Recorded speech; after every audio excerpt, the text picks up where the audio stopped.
My channel is Professor Aswin from Government College of Technology. I am a technical champion. Chandru along with me. இன்னைக்கு என்ன பார்க்க போறோம்? Chandru conduct பண்ண test வந்து ஒரு 10 question பார்க்க போறோம். ஃபர்ஸ்ட் கான்செப்ட் என்ன? 1 ton of refrigeration corresponded to 210 kilojoule per minute. So 210 kilojoule per minute அப்படி சொல்லலாம் இல்ல 3.5 kilojoule per second அப்படி சொல்லலாம். 60 அளவுக்குனா அப்படி கூட சொல்லலாம்.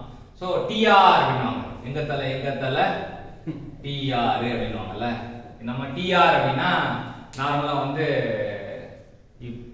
படத்துல டிஆர்னா டி ராஜேந்தர் சொல்லலாம். ஆனா வந்து மெக்கானிக்கல் இன்ஜினியருக்கு டிஆர்னா 1 ton of refrigeration அப்படிங்கறத நீங்க ஞாபகம் வச்சுக்கணும். சோ அதான் 1 ton of refrigeration 210 kilojoule per minute 3.5 kilojoule per second. ரெண்டாவது concept. Relative coefficient of performance is actual coefficient of performance by theoretical coefficient. So actual by theoretical ஞாபகம் வச்சுக்கணும். ஏன்னா theory வந்து அதிகமான வேல்யூவா இருக்கும், அந்த ஆக்சுவல் வந்து கம்மியான வேல்யூவா இருக்கும். So relative RCOP equal to ACOP by TCOP. RCOP equal to ACOP by TCOP.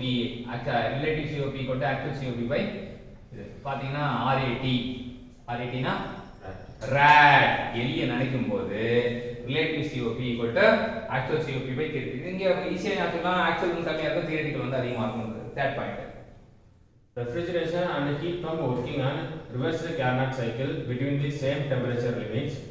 Coefficient performance of heat pump is equal to coefficient of performance of refrigeration plus 1. So அண்ணன் யாரு அப்படினா அண்ணன் ஹீட் பம்ப், தம்பி வந்து refrigeration. ரெண்டு பேருக்கு தொடர்பு தம்பியை விட அண்ணன் வந்து ஒரு வயசு கூட இருப்பாரு அப்படினா சொல்லலாம். COP of heat pump equal to COP of refrigerator plus 1. எப்படி கேட்பானா COP refrigerator 5 போட்டுருவாங்க. COP heat pump எவ்வளவு வரும்? 6. COP refrigerator 9 போட்டுருவாங்க. COP refrigerator எவ்வளவு வரும்? 8. சோ அப்ப மாத்தி விளையாடுவாங்க. யார் அண்ணன் யார் தம்பி தெரிஞ்சா விளையாட்டு சூப்பரா இருக்கும்.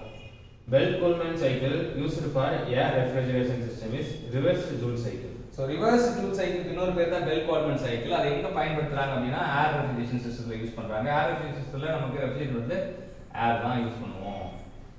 Air refrigeration works on Bell-Coleman. So ரெண்டுமே அதே क्वेश्चन தான். Bell-Coleman cycle வந்து ஏர் ரெஃப்ரிஜரேஷன் வொர்க் ஆகுது. அது reverse Joule cycle இன்னொரு பேர் சொல்றாங்க. 1 ton of refrigeration is equal to refrigeration effect corresponding to melt of 1000 kg of ice in 24 hours. So அந்த ஐஸ் வந்து 1000 kg னா 1 டன். இது வந்து ரைஸ் கிடையாது, ஐஸ். சரியா? 1000 kg ஆஃப் ஐஸ் வந்து மெல்ட் பண்றதுக்கு 24 ஹவர்ஸ்ல இது பண்றதுக்கு எவ்வளவு ரெஃப்ரிஜரேஷன் எஃபெக்ட் தேவைப்படுதோ அதான் வந்து 1 TR. TR னா ரெஃப்ரிஜரேஷன் எஃபெக்ட் தான். TR அப்படினா ரெஃப்ரிஜரேஷன் எஃபெக்ட். சோ எப்படி யால கேட்டினா 1000 kg in 24 hours.